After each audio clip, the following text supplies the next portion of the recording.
we had a lot going on, so it was getting harder and harder, to put the time in. And someone just it's like, oh, why don't you, judge or be an inspector at fights, at amateur fights or stuff like that.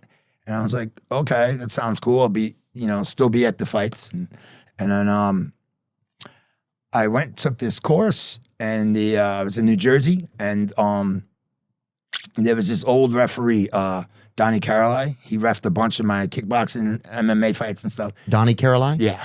He passed away a few years ago, and he was like, you'd be really good at reffing. You'd be really good at reffing. So I got my chance to ref, a few amateur fights, and it kind of just took off from there. And he was pretty supportive during the amateur part of it. Were some of those early bouts tough, or was it tougher to referee then? Like, is it something that gets easier over time?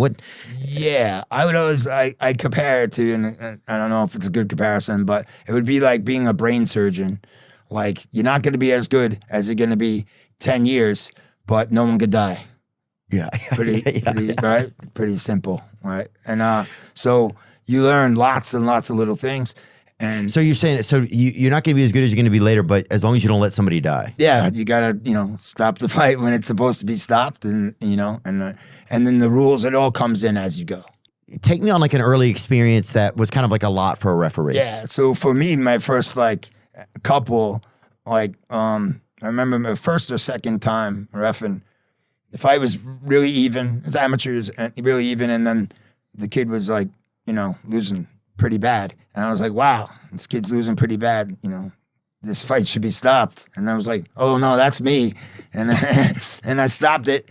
And then kind of from there, you're like, yeah, you're the one in there, because you're up close, and you have to adapt into a referee. At first, I came out from fighting, so my mentality was like a fighter.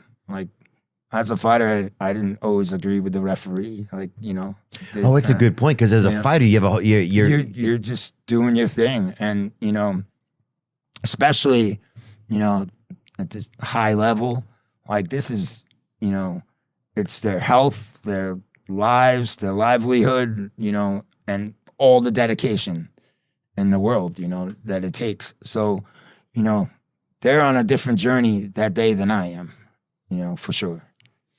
And are there fighters that will tell you, that will come up to you before a bout and say this is do not do this or do this? Yeah, you'll get, do not.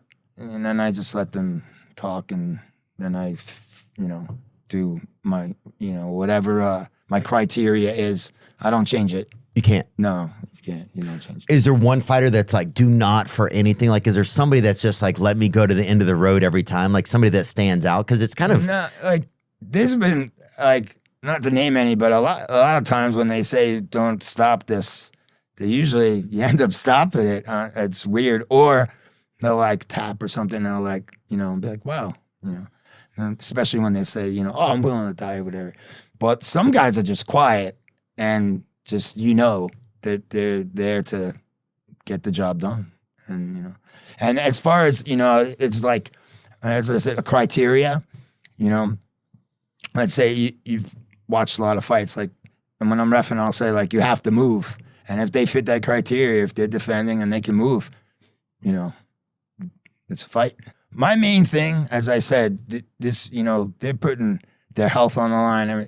My main thing is to have them fairly fight, and, health, them leaving and being able to fight again or whatever they want to do again, right? Be a family person. There's a lot, besides me being a parent myself, it's the most important thing I'll ever do. It's very important. And, on the outside, it's just a fight, but a lot can happen, so... You're kind of like a safeguard. Yeah. And, and it's you're in there, and as I said, emotions from everywhere, right? Fighters, corners, people who are there to watch the fight, from, you get a different vibe from the people in the front row, from the people in the back row, right? So it's a very emotional. So really, I try to keep my emotions aside and just have this set thing of what I do each time. And, you know, everyone makes mistakes. You know, that doesn't make them acceptable either. Like, you know, oh, everyone makes, and they do, and I do. But, you know, make a mistake, admit it, and learn from it, and move on. Is there a fight that you've had to like, you were like, yeah, maybe that was a little early, or that was, or I didn't read it correctly, or? I try not to read it totally into the early ones. I don't have many where I'm like, oh, that was late. I'm lucky that I don't really have one where I'm like, wow, that's not what I'm here to do. So that I'm lucky, but you know, to know as you get more experience, you know. Like, you'll know when, even like sometimes someone will be like, I think that was a little early, and you'll know right in your head it wasn't a little early. Like, because you're there right next to them. So, right. You know, you hear all the sounds. That's a good point, actually. Else. Yeah, you're right there. I mean, you're right there. You're the closest person to it. You can feel a different energy than we can. Yes, and even cameras, I've done, you know, because I look at my work when I'm done with it, and I've watched 5 different angles. And like, usually the only angle, like there's one angle that I'm like, oh, that's what I saw. Yeah. And the other angles are kind of maybe a little bit, and then there's one, like closest to where my eyes are and they are. Where you're like, oh, that's what I saw.